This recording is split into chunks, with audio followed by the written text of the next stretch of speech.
രാഷ്ട്രീയത്തിന്റെ ചരിത്രത്തിൽ ഇന്ന് വരെ കാണാത്ത വിധത്തിലുള്ള ഒരു വൻ അഴിച്ചുപണിക്കാണോ വരും ദിവസങ്ങൾ സാക്ഷ്യം വഹിക്കാൻ പോകുന്നത്?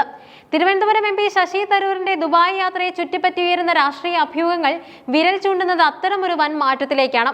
മുഖ്യമന്ത്രി പിണറായി വിജയന്റെ നേരിട്ടുള്ള മേൽനോട്ടത്തിൽ AKG സെന്ററിൽ തയ്യാറാക്കിയ ഓപ്പറേഷൻ തരൂർ എന്ന ബൃഹത് പദ്ധതി അതിന്റെ നിർണായക ഘട്ടത്തിലേക്ക് കടന്നിരിക്കുന്നുവെന്നാണ് രാഷ്ട്രീയ കേന്ദ്രങ്ങളിൽ നിന്നുള്ള അടക്കം പറച്ചിലുകൾ. കോൺഗ്രസിനുള്ളിലെ തരൂർ എന്ന ഒറ്റയാൻ കഴിഞ്ഞ കുറച്ച് കാലങ്ങളായി കേരളത്തിലെ കോൺഗ്രസ് രാഷ്ട്രീയത്തിൽ ശശി തരൂർ ഒരു പുറത്തായ ആളെന്ന നിലയിലാണ് പരിഗണിക്കപ്പെടുന്നത്. KPCC അധ്യക്ഷനും പ്രതിപക്ഷ നേതാവും ഉൾപ്പെടുന്ന ഔദ്യോഗിക പക്ഷം തരൂരിന്റെ ജനപ്രീതിയെ ഭയത്തോടെയാണ് കാണുന്നത്. നിയമസഭാ തെരഞ്ഞെടുപ്പിൽ മുഖ്യമന്ത്രി സ്ഥാനാർത്ഥിയായി ഉയർത്തിക്കാട്ടാൻ ജനങ്ങൾക്കിടയിൽ തരൂരിന് സ്വീകാര്യതയുണ്ടെങ്കിലും പാർട്ടിയിലെ ഗ്രൂപ്പ് സമവാക്യങ്ങൾ അദ്ദേഹത്തിന് എപ്പോഴും വിഘാതമായിട്ടുണ്ട്.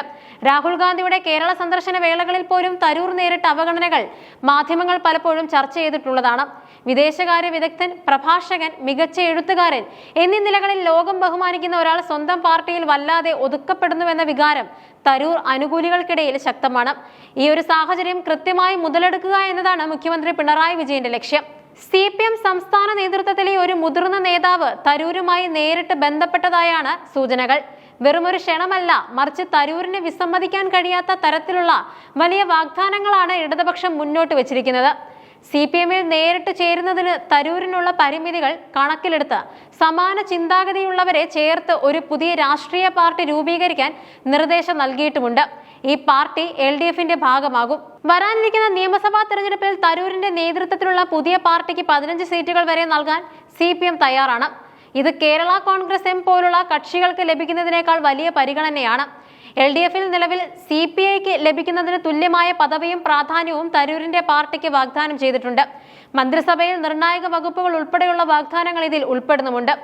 ഇന്ത്യ മുന്നണിയിലും ദേശീയ രാഷ്ട്രീയത്തിലും ഇടതുപക്ഷത്തിന്റെ ഏറ്റവും പ്രധാനപ്പെട്ട മുഖമായി തരൂരിനെ അവതരിപ്പിക്കുക.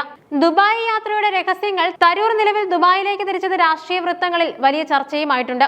ഇത് വെറും ഒരു സ്വകാര്യ സന്ദർശനമല്ലെന്നും മുഖ്യമന്ത്രി പിണറായി വിജയന്റെ അതിവിശ്വസ്തനായ ഒരു ദൂതൻ അവിടെ വെച്ച് തരൂരിനെ കാണുമെന്നുമാണ് ലഭിക്കുന്ന വിവരം. കേരളത്തിന് പുറത്ത് വെച്ച് അതീവ രഹസ്യമായി ചർച്ചകൾ പൂർത്തിയാക്കി ഒരു സർപ്രൈസ് എന്ന നിലയിൽ പ്രഖ്യാപനം നടത്താനാണ് CPM ഉദ്ദേശിക്കുന്നത്. AKG സെന്ററിൽ തയ്യാറാക്കിയ തിരക്കഥയുടെ ക്ലൈമാക്സ് ദുബായിലെ ആഡംബര ഹോട്ടലുകളിൽ വെച്ച് നടക്കാനിരിക്കുന്ന ഈ കൂടിക്കാഴ്ചയാകും. പിണറായിയുടെ കണക്കുകൂട്ടലുകൾ എന്തുകൊണ്ടാണ് CPM തരൂരിന് വേണ്ടി ഇത്രയധികം വിട്ടുവീഴ്ചകൾ ചെയ്യുന്നത്? ഇതിനു പിന്നിൽ പിണറായി വിജയൻ എന്ന തന്ത്രശാലിയായ ഭരണാധികാരിയുടെ ചില വ്യക്തമായ കണക്കുകൂട്ടലുകളുമുണ്ട്. UDF-ന്റെ പരമ്പരാഗത വോട്ട് ബാങ്കുകളായ നായർ സമുദായത്തിലും ക്രിസ്ത്യൻ സമുദായത്തിലും തരൂരിന് വലിയ സ്വാധീനമുണ്ട്.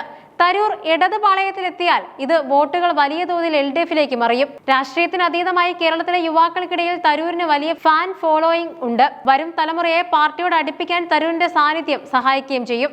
തിരുവനന്തപുരം ലോക്സഭാ മണ്ഡലത്തിൽ BJP-യുടെ കടന്നുകയറ്റത്തെ തടയാൻ കഴിഞ്ഞ ഒരേ ഒരു നേതാവ് തരൂരാണ്. തരൂർ ഇടതുപക്ഷത്തിനൊപ്പം ചേരുന്നതോടെ തലസ്ഥാനത്ത് BJP-യെ രാഷ്ട്രീയമായി നേരിടാൻ CPM-ന് കരുത്തുകൂടും. തരൂരിനെ പോലെ ഒരു നേതാവ് പാർട്ടി വിടുന്നത് കോൺഗ്രസിന്റെ ദേശീയ ഇമേജിനെ തന്നെ ബാധിക്കും. കേരളത്തിൽ കോൺഗ്രസ് കൂടുതൽ ദുർബലമാകുന്നത് CPM-ന്റെ ഭരണ തുടർച്ചയ്ക്ക് വഴിമരുന്നിടും. തരൂർ വന്നാൽ മാറുന്ന രാഷ്ട്രീയ സമവാക്യങ്ങൾ. ശശി തരൂർ ഈ വാഗ്ദാനങ്ങൾ സ്വീകരിച്ച് LDF-ലെത്തിയാൽ കേരളം കണ്ട ഏറ്റവും വലിയ രാഷ്ട്രീയ മാറ്റമായിരിക്കും അത്. തരൂർ ഉടൻ തന്നെ ലോക്സഭാ MP സ്ഥാനം രാജിവെക്കേണ്ടി വരും.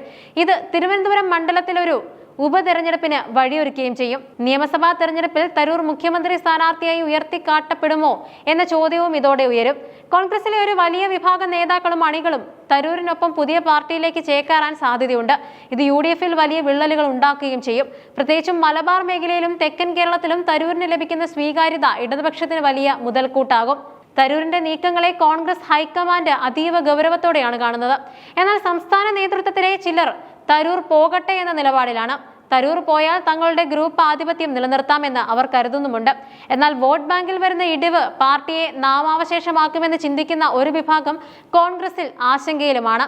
ശശി തരൂർ ഇതുവരെ തന്റെ മനസ്സ് തുറന്നിട്ടില്ല. പ്രതികരണമില്ല എന്ന അദ്ദേഹത്തിന്റെ മൗനം പോലും പല അർത്ഥങ്ങൾ നൽകുന്നതാണ്. രാഷ്ട്രീയത്തിൽ ഒന്നും അസാധ്യമല്ല. ഇന്നലത്തെ ശത്രുക്കൾ ഇന്നത്തെ മിത്രങ്ങളാകുന്ന കാഴ്ച നാം കണ്ടിട്ടുമുണ്ട്.